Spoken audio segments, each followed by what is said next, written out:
లో ఉన్నారు. ఇన్నారెడ్డి చార్మినార్ నుంచి, ముషీరాబాద్ నుంచి శ్రీనివాస్, బంజారాహిల్స్ నుంచి నవీన్, అలాగే నరేష్ బాలానగర్ ప్రాంతం నుంచి లైవ్లో ఉన్నారు. వీళ్ళతో వాళ్ళ దగ్గర నుంచి అప్డేట్స్ తీసుకోవడానికి ముందు ఓవరాల్గా హైదరాబాద్లో పోలింగ్ సరళికి సంబంధించిన అప్డేట్స్ మా తెలంగాణ బ్యూరో ఇన్ఛార్జ్ నవీన్ అందిస్తారు న్యూస్ రూమ్ నుంచి. Naveen, over to you. So Narasimharao, మొత్తం మీద కనుక హైదరాబాద్లో చూస్తే ఎప్పట్లాగే ఈసారి కూడా చాలా మందకొడిగా పోలింగ్ నమోదవుతున్నటువంటి పరిస్థితి కనిపిస్తుంది. ముఖ్యంగా అర్బన్ ఏరియాస్లో కనుక చూస్తే, ఏదైతే ముఖ్యంగా అర్బన్ ఏరియాస్లో కనుక మనం చెప్పుకుంటే హైదరాబాద్లో ఓవరాల్గా ఒకసారి హైదరాబాద్ ముఖ చిత్రం మనం చూద్దాం. హైదరాబాద్లో మొత్తం మీద 6 జోన్స్ ఉంటాయి. సో దాంట్లో ఖైరతాబాద్, చార్మినార్, షేర్లింగంపల్లి, కూకట్పల్లి, ఎల్బీ నగర్తో పాటుగా మరొక జోన్ ఉంటుంది. సో దీంట్లో భాగంగా మొత్తం 30 డివిజన్లు ఉంటాయి, 30 సర్కిల్స్ ఉంటాయి. ఈ 30 సర్కిల్లో 150 డివిజన్లు ఉంటాయి. సో దీంట్లో కనుక మనకు చూస్తే ఇప్పటి వరకు అర్బన్ ప్రాంతంగా ఉన్నటువంటి సెంట్రల్ హైదరాబాద్లో ఓటింగ్ కనుక చూస్తే మాత్రం చాలా మందకొడిగా ప్రారంభమైనటువంటి పరిస్థితి కనిపిస్తుంది. కానీ శివారు ప్రాంతాలుగా మనం చెప్పుకుంటున్నటువంటి ఇటు శేర్లింగంపల్లి సర్కిల్లో ప్రధానంగా కనుక చూస్తే అటువైపు పటాన్ చెరువు, అంటే మెదక్ జిల్లాలో ఉన్నటువంటి 3 డివిజన్స్ ఏవైతే ఉన్నాయో, సో పటాన్ చెరువే కావచ్చు, రామచంద్రపురమే కావచ్చు, భారతీనగరే కావచ్చు, సో ఇక్కడ పోలింగ్ కొంత స్పీడ్ అందుకున్నటువంటి పరిస్థితి కనిపిస్తుంది. ఉదయం 7 గంటల నుంచే ఓటర్లు అక్కడ బారులు తీరినటువంటి పరిస్థితి కనిపిస్తుంది. సో మరోవైపు యథావిధిగానే ఎప్పటిలాగే ఓల్డ్ సిటీలో కూడా చాలా మందకొడిగా పోలింగ్ ప్రారంభమైంది. దాదాపుగా కొన్ని బూతుల్లో కనుక చూస్తే ఓటర్లు ఇప్పటి వరకు కూడా పోలింగ్ బూతులకు రానటువంటి పరిస్థితి మనకు కనిపిస్తుంది. సో ఇక సెంట్రల్ హైదరాబాద్గా మనం చెప్పుకుంటున్నటువంటి ఖైరతాబాద్ జోనే కావచ్చు, లేదా కుకట్పల్లి జోనే కావచ్చు, లేదా ఈ చార్మినార్ జోనే కావచ్చు, ఈ జోన్లలో కనుక మనకు చూస్తే సో ఇప్పుడిప్పుడే ఓటర్లు ఆ పోలింగ్ బూతులకు వస్తున్నటువంటి పరిస్థితి మనకు కనిపిస్తుంది. సో ఎప్పటిలాగే ఎప్పుడు జిహెచ్ఎంసీ ఎన్నికలు జరిగినా హైదరాబాద్లో దాదాపుగా 46% మించి పోలింగ్ నమోదయ్యేటువంటి పరిస్థితి లేదు. కానీ ఈసారి కొన్ని ప్రత్యేక పరిస్థితులు ఉన్నాయి. ఇటు వైపు కోవిడ్, సో మరోవైపు కోవిడ్కి సంబంధించినటువంటి ఆంక్షల మధ్య ఈసారి బ్యాలెట్ పద్ధతిలో ఓటింగ్ జరుగుతుంది. కాబట్టి సో మనం పోలింగ్ శాతం ఈ గత 2016 ఎన్నికలకు మించి పోలింగ్ శాతం నమోదయ్యేటువంటి అవకాశాలు అయితే మనకు కనిపించట్లేదు. కానీ పోలింగ్ శాతం పెంచడం కోసం సో ఏబిఎన్ ఆంధ్రజ్యోతి ప్రత్యేకంగా సో ఓటర్లలో చైతన్యం తీసుకొచ్చేటువంటి ప్రయత్నాలు చేస్తుంది. మరోవైపు రాష్ట్ర ఎన్నికల సంఘం కూడా సో ఓటర్లలో చైతన్యం తీసుకొచ్చేటువంటి ప్రయత్నాలు చేస్తుంది. సో ఇవి ఎంతవరకు ఫలిస్తాయో మనం సాయంత్రం 6 గంటల వరకు పోలింగ్ పూర్తయ్యే వరకు మనకు స్పష్టత రానటువంటి పరిస్థితి కనిపిస్తుంది. ఇంకా యథావిధిగా ఇటు పోలింగ్ బూత్ల వద్ద కనుక మనకు చూస్తే సో కాంగ్రెస్, టీఆర్ఎస్, బీజేపీ ఈ 3 ప్రధాన పార్టీల మధ్య కొంత ఘర్షణ వాతావరణం అయితే మనకు కనిపిస్తోంది. సో ఇప్పటికీ కూడా అంటే పోలింగ్ నమోదైనప్పటికీ కూడా కొన్ని పోలింగ్ బూత్ల మధ్య ఓటర్లను ప్రలోభపెట్టేటువంటి పరిస్థితులతో మనకు కనిపిస్తున్నాయి. ప్రధానంగా అధికార పార్టీ టీఆర్ఎస్ నుంచి ఎక్కువగా ఈ పరిస్థితి కనిపిస్తుంది. సో దీన్ని అడ్డుకునేందుకు ఇటు బీజేపీ నేతలు పెద్ద ఎత్తున ఇటు టీఆర్ఎస్ నేతలతో ఘర్షణ పడుతున్నటువంటి పరిస్థితి కనిపిస్తుంది. మన ఉదాహరణకు రామచంద్రపురం దగ్గర కనుక చూస్తే సో ఈ పోలింగ్ బూత్ల వద్ద సో 100 మీటర్లకు లోపుగానే 100 మీటర్ల తర్వాతనే ఇటు పోలింగ్ ఏజెంట్లు కానీ లేదా ఇతర పార్టీలకు సంబంధించినటువంటి కార్యకర్తలు కానీ ఉండాల్సినటువంటి పరిస్థితి కనిపిస్తుంది. కానీ ఇక్కడ కనుక చూస్తే టీఆర్ఎస్ పార్టీకి సంబంధించిన కార్యకర్తలు సో ఈ 100 మీటర్ల లోపుగా కూడా ఉంటున్నారు.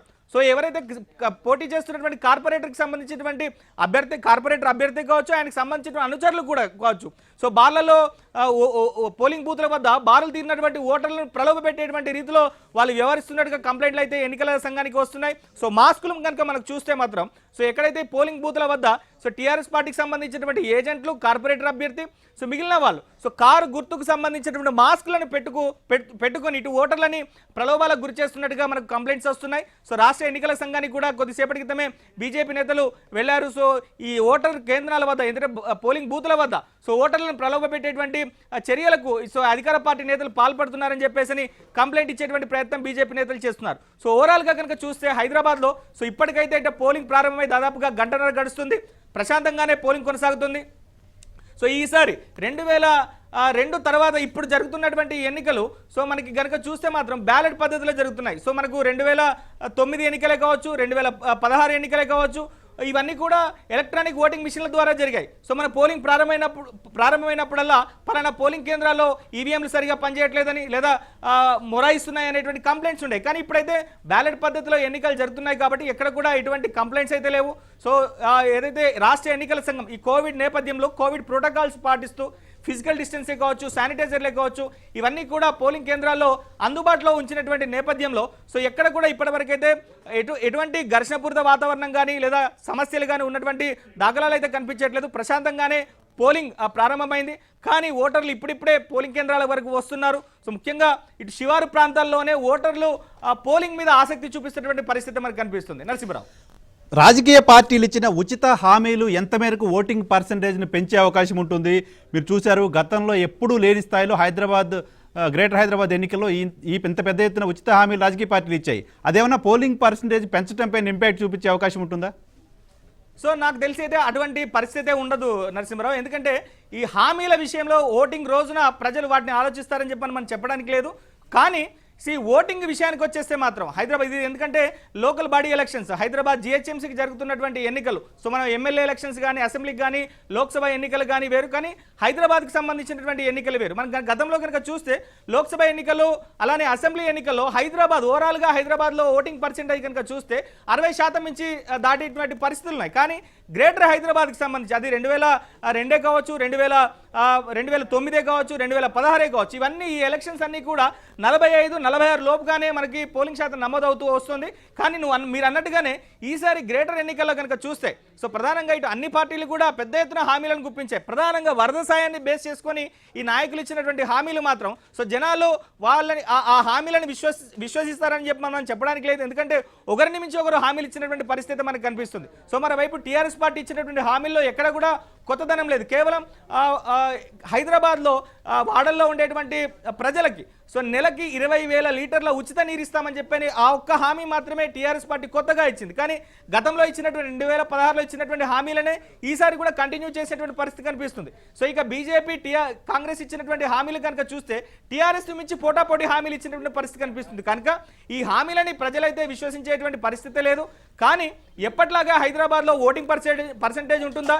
ఈసారి కొన్ని ప్రత్యేక పరిస్థితులు ఉన్నటువంటి నేపథ్యంలో సో ఓటింగ్ పర్సెంటేజ్ తగ్గేటువంటి పరిస్థితి ఉందా, లేదా ఓటర్లలో చైతన్యం వచ్చి ఈ ఓటింగ్ శాతం పెరిగేటువంటి అవకాశం ఉందా అనేది మాత్రం మనం సాయంత్రం 6 గంటలు దాటితే కానీ మనకు తెలిసేటువంటి పరిస్థితి లేదు. సో మనకు ఉన్నటువంటి సమాచారం మేరకు కొద్దిసేపటి క్రితమే రాష్ట్ర ఎన్నికల సంఘం నుంచి మనకు సమాచారం అందింది.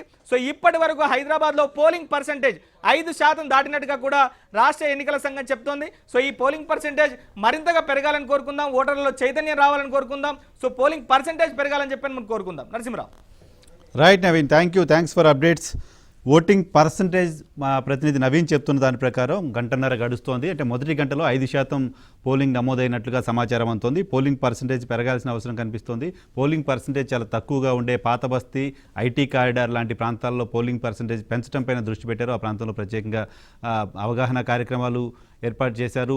మీడియా ద్వారా చాలామంది అప్పీల్ చేశారు. ప్రతి ఒక్కరు ఓటు హక్కును వినియోగించుకోవాల్సిన బాధ్యతను గుర్తు చేస్తూ ఉదయం నుంచి చూస్తున్నాం చాలామంది రాజకీయ పార్టీలకు సంబంధించిన నాయకులు, సినీ ప్రముఖులు అంతా కూడా ఓటు హక్కు వినియోగించుకున్న తర్వాత అప్పీల్ చేస్తున్నారు ఓటింగ్లో పార్టిసిపేట్ చేయాలని. ఈరోజు చాలా కంపెనీస్ హాలిడే కూడా ప్రకటించిన నేపథ్యంలో ఓటింగ్లో ప్రజలంతా కూడా పాల్గొనే అవకాశమే ఖచ్చితంగా కనిపిస్తోంది. ఓటింగ్ పర్సంటేజ్ పెరుగుతుందనే ఆశాభావం అయితే ఎన్నికల కమిషన్ అధికారుల్లోనూ రాజకీయ పార్టీలోనూ కనిపిస్తున్నాయి. ఎన్నికల హామీలకు సంబంధించిన చర్చ కూడా చూస్తున్నాం. గతంలో ఎప్పుడూ లేని స్థాయిలో చాలా పెద్ద ఎత్తున రాజకీయ పార్టీలు హామీలు ఇచ్చాయి. ఒకరిని మించి మరొకరు ఉచిత హామీలు ఇచ్చాయి. విద్యుత్తు ఫ్రీగా ఇస్తామంటూ, నీళ్లు ఫ్రీగా ఇస్తామంటూ, వరద సాయం ఇస్తామంటూ ఈ రకంగా ఒక వేలం పాటలను తలపించేలాగా రాజకీయ పార్టీలు హామీలు ఇచ్చిన నేపథ్యంలో ఆ ఇంపాక్ట్ ఎంత ఉంటుందనేది కూడా చూడాల్సిన అవసరం ఉంది. కోవిడ్ పేషెంట్లకు సంబంధించి చివరి ఒక గంట, ఆ గంట సమయం ఎవరైతే కోవిడ్ పేషెంట్లు ఉన్నారో వాళ్ళు ఓటేయడానికి సంబంధించి ఓ ప్రత్యేకమైన అవర్ ఏర్పాటు చేసి ఆ సమయంలో వాళ్ళు ఓటు హక్కు వినియోగించుకునేలాగా అధికారులు ఏర్పాటు చేశారు. పీపీఈ కిట్లతో పూర్తిగా అక్కడికి వచ్చిన వాళ్ళకి, మిగతా వాళ్ళకి ఎవరికి కూడా ఎటువంటి ఇబ్బంది కలగకుండా ఉండేలాగా కోవిడ్ పేషెంట్లు కూడా ఓటు హక్కును వినియోగించుకునేలాగా ఎన్నికల కమిషన్ అధికారులు ఏర్పాట్లు చేశారు. 5 గంటలకు పోలింగ్ ముగియాల్సి ఉన్నప్పటికీ ఇంకో గంట ఎక్స్టెండ్ చేసి కోవిడ్ పేషెంట్ల కోసం 6 గంటల వరకు పోలింగ్ని కంటిన్యూ చేస్తున్న పరిస్థితి మనం చూస్తున్నాం. 1-2 చోట్ల చిన్న గొడవలు కూడా చూస్తున్నాం. ఆర్కేపురంలో జరిగిన గొడవ, టీఆర్ఎస్ అలాగే భారతీయ జనతా పార్టీ కార్యకర్తల మధ్య గొడవ అక్కడ చూస్తున్నాం. అలాగే కాంగ్రెస్ పార్టీ గులాబీ రంగు మాస్కులు ధరించడానికి సంబంధించి అభ్యంతరం వ్యక్తం చేస్తుంది. ఎన్నికల కమిషన్కు కంప్లైంట్ చేసిన పరిస్థితి కాంగ్రెస్ పార్టీ వైపున చూస్తున్నాం. భారతీయ జనతా పార్టీ కూడా కొన్ని అభ్యంతరాలను ఎన్నికల కమిషన్ దృష్టికి తీసుకెళ్తోంది. పోలింగ్ కేంద్రాల దగ్గర కూడా క్యాంపెయిన్ చేయడం పైన, పోలింగ్ కేంద్రాల దగ్గరికి వస్తున్న ఓటర్లను ప్రలోభ పెట్టే ప్రయత్నం రాజకీయ పార్టీలు చేయటం పైన కూడా ఒకరిపై ఒకరు విమర్శలు చేసుకుంటున్నారు, ఫిర్యాదులు కూడా చేసుకుంటున్న పరిస్థితి మనం చూస్తున్నాం. మెగాస్టార్ చిరంజీవి జూబ్లీహిల్స్లో తన ఓటు హక్కును వినియోగించుకున్నారు. కేంద్ర మంత్రి కిషన్ రెడ్డి కాచిగూడలో తన ఓటు హక్కును వినియోగించుకున్నారు. హైదరాబాద్ సిపి అంజనీ కుమార్ కుందన్బాగ్లో ఓటు హక్కును వినియోగించుకున్నారు. కేటీఆర్ నందీనగర్లో కుటుంబ సభ్యులతో కలిసి వచ్చి ఆయన ఓటు హక్కును వినియోగించుకున్నారు. అసదుద్దీన్ ఓవైసీ హైదరాబాద్ ఎంపీ, ఆయన కూడా శాస్త్రీపురంలో తన ఓటు హక్కును వినియోగించుకున్న పరిస్థితి చూస్తున్నాం. క్రమంగా సెలబ్రిటీస్ అయితే మొదటి 1-2 అవర్స్లోనే ఓటింగ్లో పాల్గొనడానికి సంబంధించి ఆసక్తి చూపించారు అని చెప్పొచ్చు. పోలింగ్ మొత్తంగా ఇప్పటివరకు 1:30-2 గంటలు అవుతుంది దాదాపుగా. పోలింగ్ చాలా మందకొడిగా ప్రారంభమైన వాతావరణం చూస్తున్నాం. పాత బస్తీ, ఐటీ కారిడార్ మినహా మిగతా ప్రాంతాల్లో కొంత పోలింగ్ కేంద్రాల దగ్గర మనకు క్యూలు కనిపిస్తున్నప్పటికీ మిగతా చోట్ల మాత్రం పోలింగ్ కేంద్రాల దగ్గర ఆ స్థాయిలో ఓటర్లు ఇప్పటికీ కనిపించట్లేదు. కొంతమంది పోలింగ్ కేంద్రాల దగ్గర ఏర్పాట్లకు సంబంధించి అసహనం వ్యక్తం చేస్తున్నారు. కొద్దిసేపటి క్రితం మా సంగారెడ్డి ప్రతినిధి శ్రీనివాస్ చెప్పిన దాని ప్రకారం పటాన్ చెరువు, ఆర్సీపుర, భారతీనగర్ ప్రాంతాల్లో కోవిడ్ నిబంధనలు సరిగా అమలు కావట్లేదు,